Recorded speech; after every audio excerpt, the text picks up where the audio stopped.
In this video, I'm going to explain the connection between two really beautiful questions.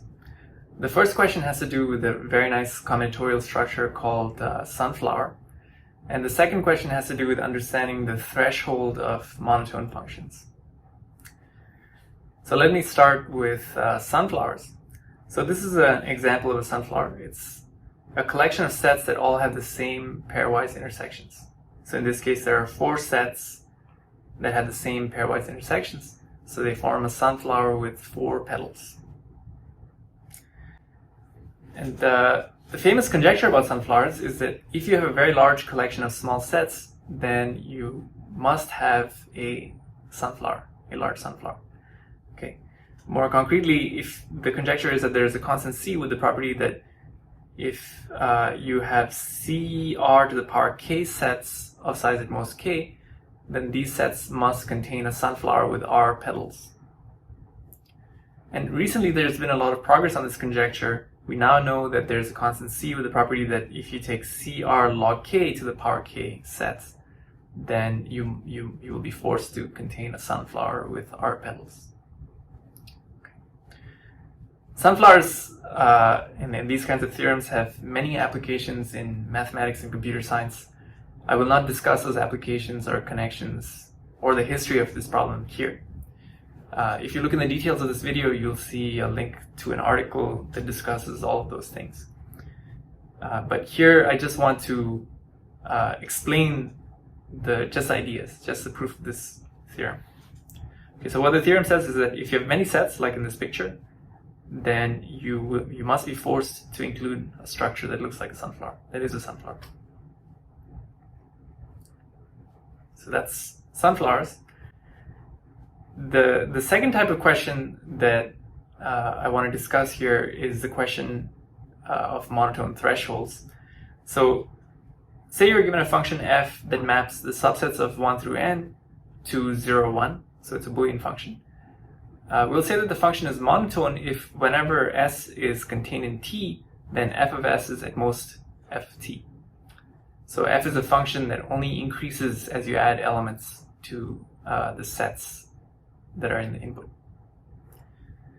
Okay, so here is sort of a schematic picture of a monotone function. So I imagine that all of these points in this picture are sets. And as soon as the value of f at some set is equal to 1, then the value of f is equal to 1 on all sets that contain that given set. So if you're given a monotone function, then it's easy to see that the function is defined by the collection of its minimal sets. Namely, these are the smallest sets on which the function takes a value 1. Okay, those are sort of the black sets in this picture. And throughout this video, I'll always use script f to denote the collection of minimal sets of f. And if I have another monotone function g, I'll write script g to denote the minimal sets of g. Okay, so that's monotone functions. Now, what is the threshold of a monotone function? To understand this, we need to give some notation. So let P denote a random set where every element is included independently in the set with probability little p. And similarly, let Q denote a random set where every element is included with probability q. The threshold of f is the value of p for which the expected value of f of p is equal to 1/2. Okay, so intuitively, if you have a monotone function that's not trivial, when p is equal to 0, this expectation is going to be 0. When p is equal to 1, the expectation is going to be equal to 1.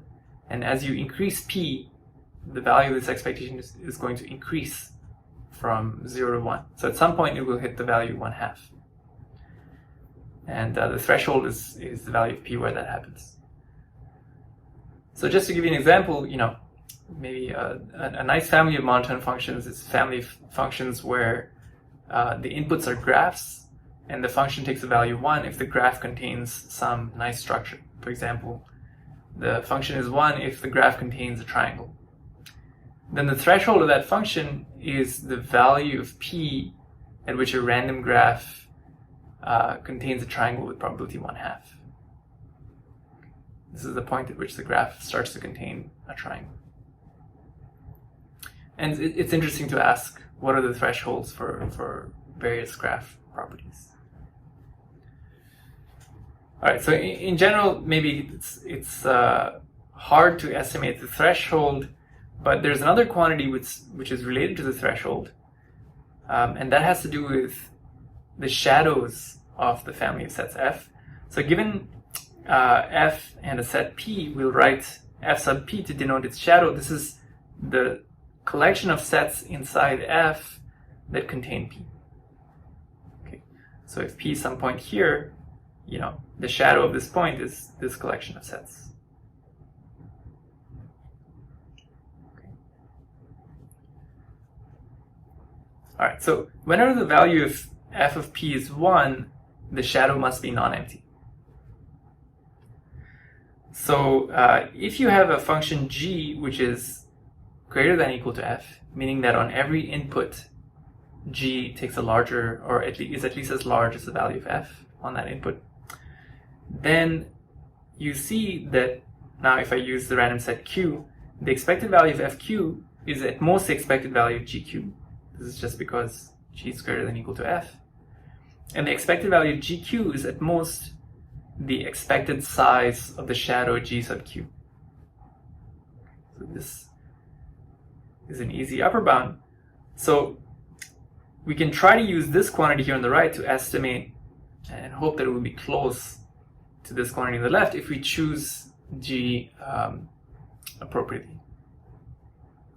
The expectation threshold of f is the largest value of q for which there is a g that's greater than or equal to f, and the expectation of the right hand side here is equal to 1/2. That's the expectation threshold. Now the inequalities that are written here imply that q is always less than p. The expectation threshold is less than or equal to the threshold.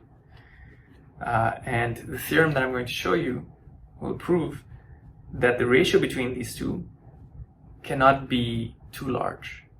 It's at most order log n. That's the claim. So for any monotone function, the ratio between the threshold and the expectation threshold is at most order log n. Now let me show you some pictures to explain what's going on here. So let's say you're given a monotone function like this, okay? And let's say the threshold is p, so it means that if you sample a random set with probability of inclusion p, you'll roughly be sampling sets of size p times n. So you'll be sort of sampling sets in this region right here, this region right here, and this region has been chosen so that the probability of landing inside f is about 1/2. Now f might have the structure that the shadows for f, the size of fp typically, when the value of f at p is 1, the size of the shadow might be much larger than 1. So here, you see that there's a lot of overlap between these regions. So often when the value of f is 1, the size of the shadow is bigger than 1. So the expected size of this shadow might be much larger than 1/2. But what the theorem says is that what we want is a function where the expected size of the shadow behaves nicely. So for example, if you look at this function, the red region, in this function there's not much overlap. Okay, the regions overlap are relatively small, so whenever the function takes a value 1, the size of the shadow is typically 1 also. The claim is that for any function f, there is going to be another function g with the property that g sort of covers f. G is greater than or equal to f, so it covers all of the region of f.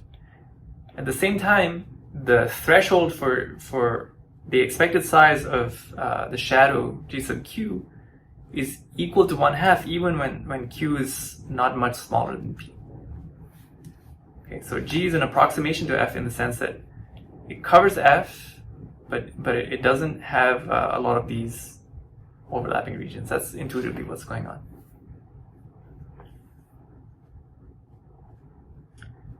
Alright, so what does all of this have to do with sunflowers? This seems like quite a different problem from the problem of finding sunflowers. So let me show you the connection between the two. Let's say you're given a family of sets f, then I can associate with it a monotone function. Right? It's this monotone function f. It's the one generated by the family of sets script f. Now suppose I have a random set w of size n over 2 to the r, n over 2r. So imagine w is a uniformly random set of size n over 2r. And let's say that the expected value of f of w is equal to 1/2. This means it's intuitively similar to saying that 1 over 2r is the threshold of f. 1 over 2r is the threshold of f. When this happens, I claim it has to be the case. This is sort of a proof that the family of sets f contains a sunflower with r petals. And that's because I can imagine partitioning the universe into 2r sets uniformly at random, 2r sets of the same size. And this property implies that the sum of the expected values of f of wi is equal to r. But that means there must be some fixed partition here where the sum achieves at least the value r. But this means that the family of sets has to contain r disjoint sets, which form a sunflower. R disjoint sets are a sunflower. So this kind of statement is a witness to the family of sets containing a sunflower. And that's one connection between the two problems. Okay, so ultimately, the way I'm going to prove the results for both problems is I'm going to prove a theorem, which I've stated here, and this theorem will imply both of the results that I've claimed. So let me state the theorem, and then we'll use it to prove both results, and then finally I'll show how to prove the theorem. So let's say you're given a family of sets f that have size at most k. Then the claim is that for any parameter w, if you set q to be w over something order log k, there exists a distribution on tuples wg, where here w is a random set of size w times n, a uniformly random set of size w times n, and g is a family of sets. Okay, that's related. That as always, I'll think of every family of sets as associated with a monotone function. So G is a family of sets that's associated with a monotone function. And there are two guarantees for this distribution. The first is that always you have that either f of w equals 1 or G is greater than or equal to f. One of these two conditions must always hold. And the second statement is that the expected value of the size of the shadow G sub q is small. It's less than 1 over 8. Okay. So let me now show you some pictures to explain what the theorem is claiming. The distribution here has a feature that, we're going to have a random set of size w times n, and also a distribution on a family of sets G that induces some monotone function G, which is the red region given here.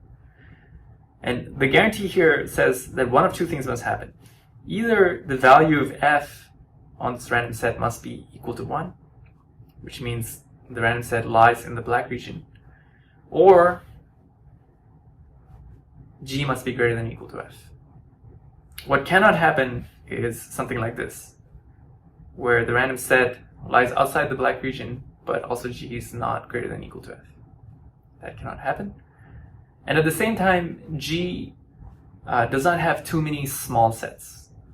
And that's captured by this condition. Okay. This is sort of an upper bound on, it says that G cannot have too many small sets. So now let me show you how to use this theorem to prove the claim about sunflowers. So here's the theorem we'll prove about sunflowers. I'll show you that if you have a family of sets of size at most k that's of size at least 64r log k to the power k, then this family of sets has to contain a sunflower with r petals. And to prove this, let's set w to be equal to 1 over 2r. With this choice of w, q here becomes equal to, q to the minus k becomes equal to the parameter or size of the family of sets. And let u in the family of sets be uniform. Let u be a random set from the family. Then there are two cases. The first case is that for every z, the probability that z is contained in u is at most the probability that z is contained in q, where q is a random set that includes every element with probability little q. This is the first case. So in this case, sort of the family of sets is well spread out. It behaves somewhat like a random set where every element is included with probability little q. In this case, what happens? Well, let's apply this theorem to this family, and that gives you a distribution on functions g and sets w. Then the guarantee of the theorem allows you to claim, the probability that g is greater than or equal to f here is at most the expected size of the shadow g sub u. That's because whenever g is greater than or equal to f, every set u here has to have a shadow, a non-empty shadow. And so this number, it's equal to the sum over all elements in g of the probability that g is contained in u, which by our assumption here is upper bounded by the probability that g is contained in q. And that's the expected size, that's the expected size of the shadow g sub q, which the theorem bounds by 1 over 8. So this says that the probability that g is greater than or equal to f is small, which means the probability that f of w equals 1 must be large. It must be at least 7 over 8. And that means that now we found exactly what we wanted, because we showed that if you partition the universe into two R sets that are uniformly random and of the same size, then the probability that f of wi is equal to 1 is 7 or 8 for each one of the sets. And that means in expectation, there will be one fixed partition where you have, these should be R's. There will be one fixed partition that gives you more than R, where the sum of f of wi is at least R, and this implies that the family of sets contains R disjoint sets. So that's the sunflower with R sets. In the second case, there's some set z where the probability that z belongs to u is contained in u is large. It's larger than the probability that z is contained in q. But this means that the family contains a subfamily, namely the collection of sets f minus z, where z is contained in f and f belongs to the family. And the size of this subfamily must be large. It must be a size at least q to the power minus k minus the size of z.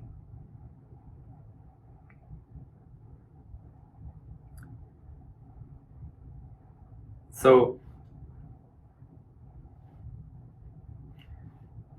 you have this large subfamily of sets that all contain the same set z. But now we can apply induction, because now in f prime, the sets are all of size k minus the size of z. So by induction, you can find a sunflower with R petals in that family. And if you put back z into the sets in that sunflower, you obtain a sunflower in f with R petals. So that's how the theorem implies the statement about sunflowers. And now let me show you how the theorem implies that the expectation threshold is close to the threshold.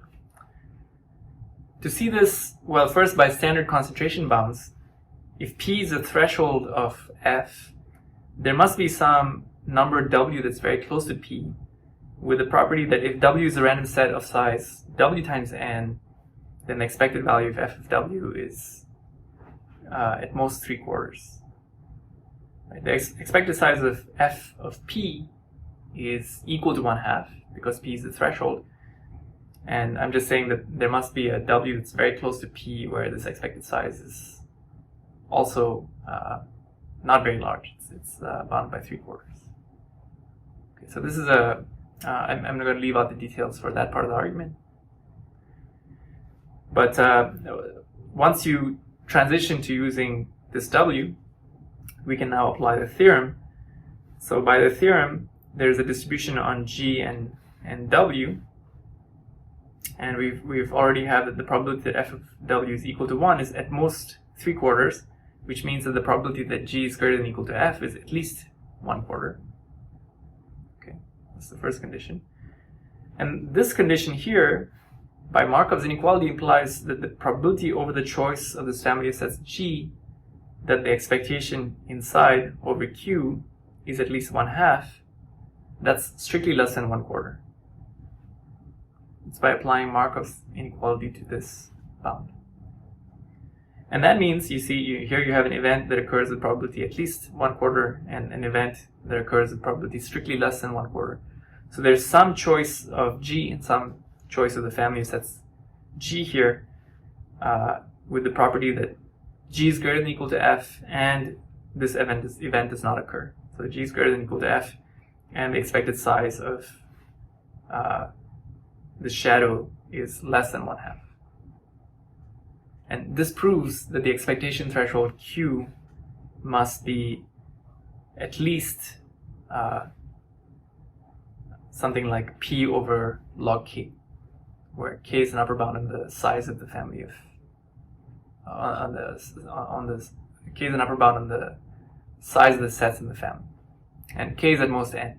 So this proves this bound. Okay, so that proves the bounds on thresholds. So it only remains now to prove this technical theorem. So let's turn to doing that. So let's prove it, and the theorem is proved by constructing these the set W and the sets G in a sequence of rounds. So let me introduce some notation. Let's write M to denote the parameter Wn over log K. Okay. The way we'll construct W, we need to sample a random set, a uniformly random set of size W times n. We'll actually pick log K disjoint sets W1, W2 up to W log K, each of size n, and then take their union to obtain the final set of size W times n. And I'll write W superscript I to denote the union of the first I sets in this procedure. And we'll construct G also iteratively by constructing G1, G2 up to G log K. And again, I'll write Gi to denote the monotone function that is generated by the first I sets, I families that we generate in this procedure. So the final function G that we'll generate corresponds to the union of all of the sets G1 through G log K. All right. So now I just need to tell you how do I generate each of these sets G1 through G log K, and I'll tell you how.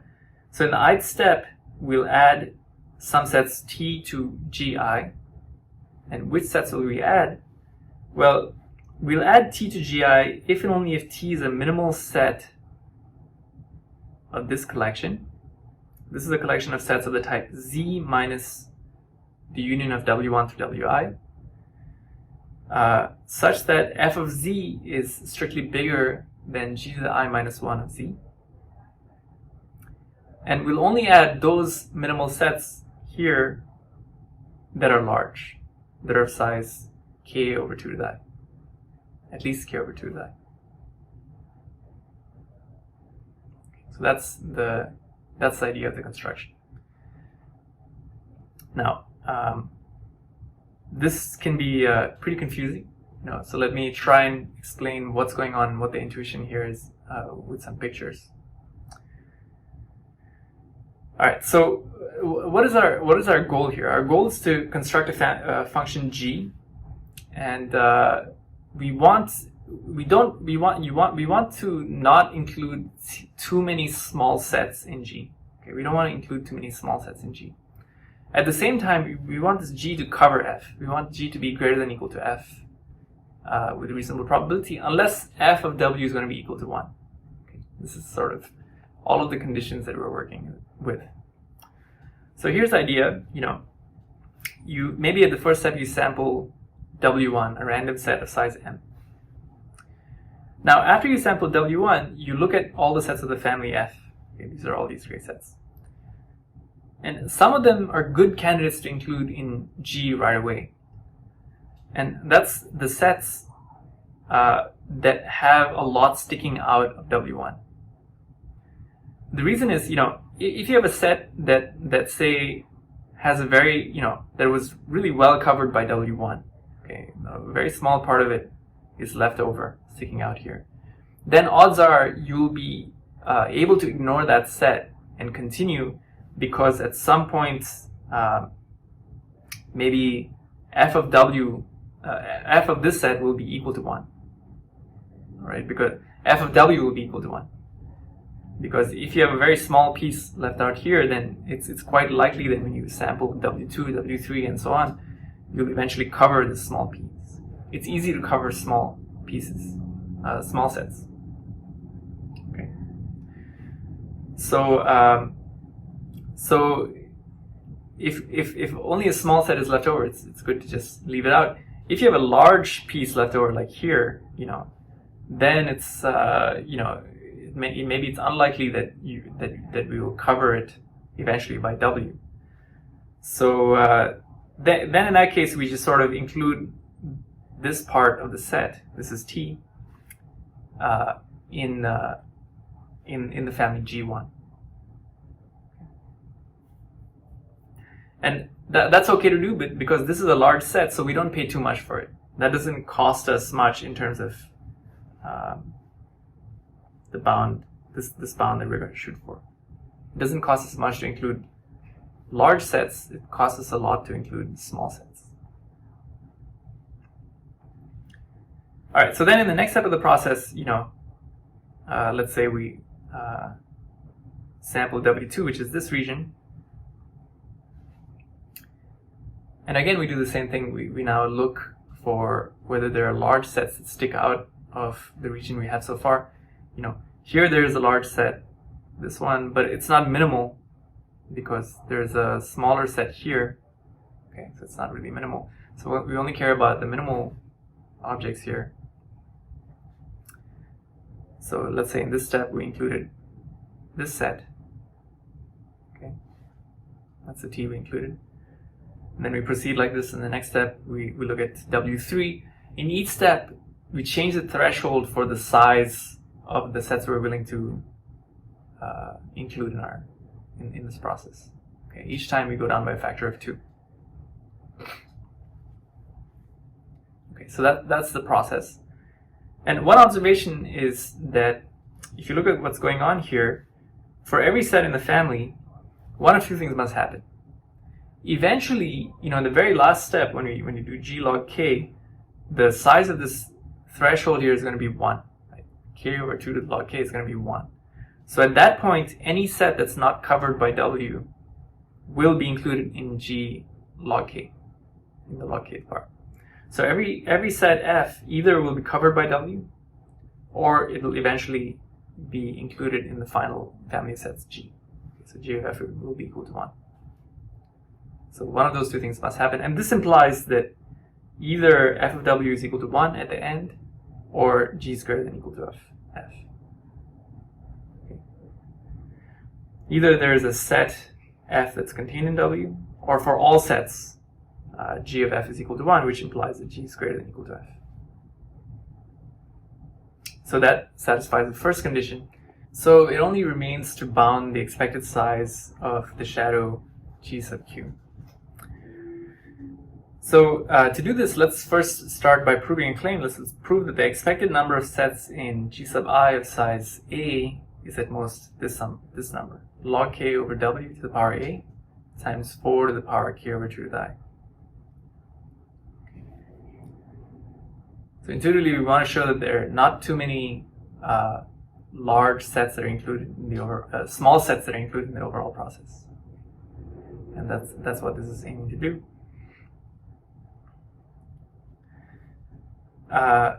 So let's count this. We're going to use a very clever counting argument to estimate this expected number, and this counting argument is at the core of a lot of the progress that's happened on these questions. So here's how it works. Let's first count the number of choices for. Let's count the number of pairs wi, t. Fix w1, w2 up to wi minus 1. And now let's count the number of choices for wi, t, where t is a set of size a. T is a set of size a. Okay, here I meant to say fix w to the I minus 1. All right. Now, once you've fixed w1 through wi minus 1, there's some number of elements in the universe left. Let's say that's ni. Okay, ni. So the number of choices for this union, T is a set that's disjoint from wi. So there are exactly ni choose m plus a different choices for this union.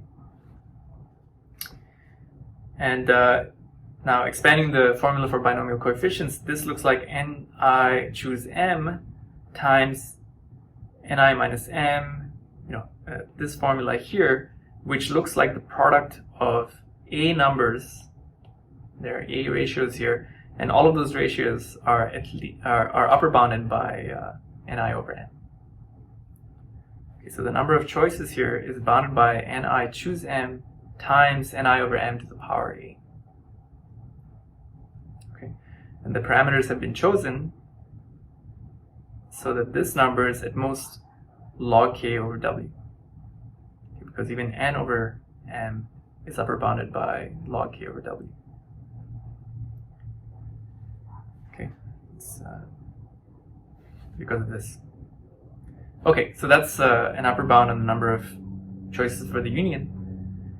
Now, here's the clever part. This process has been set up so that once the union has been specified, there are relatively few choices for the set T.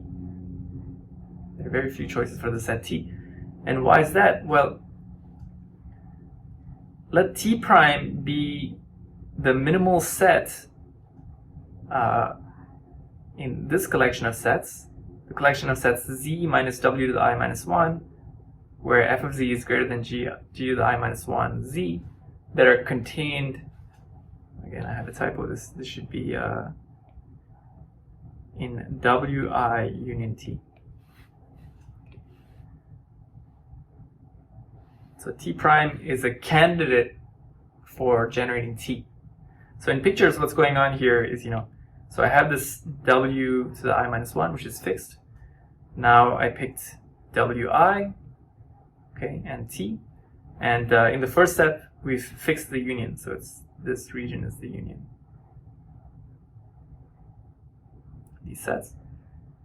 And now I'm trying to figure out where t is. Well, I look at the minimal set t prime among all the pieces that stick out of wi minus 1. So this is t prime. And t prime must contain t. Okay, because if t sticks out of t prime, then t is not a minimal choice here. T prime would generate the minimal choice. T prime minus wi would give you a smaller set, one that's contained in t here. Okay, so it has to be the case that t is contained in t prime. That's by the definition of the process. On the other hand, it has to be the case that t prime is small. It has to be of size at most less than k over 2 to the I minus 1. Otherwise, t prime would have been included in the previous round. It would have been included in gi minus 1, and then we wouldn't be considering it here.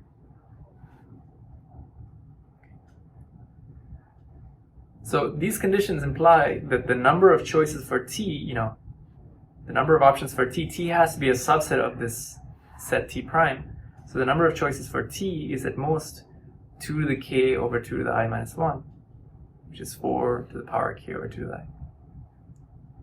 Okay, so there's an unusually small number of choices for t. And that proves the claim, because now we've bounded the number of pairs here by n choose I times n I choose n. This is the number of choices for wi, times this number times this number. So the expected number of sets t that can show up of size a is at most the product of these two numbers. Okay. So that's a very, very clever argument. Probably takes some amount of time to just stare at it, to digest it. But now I'm going to show you how that argument can be used to complete the proof. So now we want to bound the expected size of the shadow g sub q. Well, that's equal to the sum, the expected size of the sum over all elements in G of W over 64 log K to the power the size of G. Okay. This is the probability that that element is contained in Q. And by linearity of expectation, we can break this up into the contribution of each of the parts G1, G2, G3, and so on. And for each part, in each part Gi, the sizes of the sets that are included range from k over 2 to the I to maybe infinitely large. And our bound shows that the number of sets, the expected number of sets of size A is this. Okay. And that's been set up so that these parameters here cancel. So what you're left with is, what you're left with here is a geometric sum. It's a geometric sum, and it adds up to this quantity. So they're standard effects. And now it's just a matter of computing with this geometric sum. So this is bounded by this geometric sum. Okay, because here I have something that looks like a geometric sum, which is bounded by 1 over 8. So that completes the proof. It's a very clever proof, and but one that I think is worth spending the time to understand.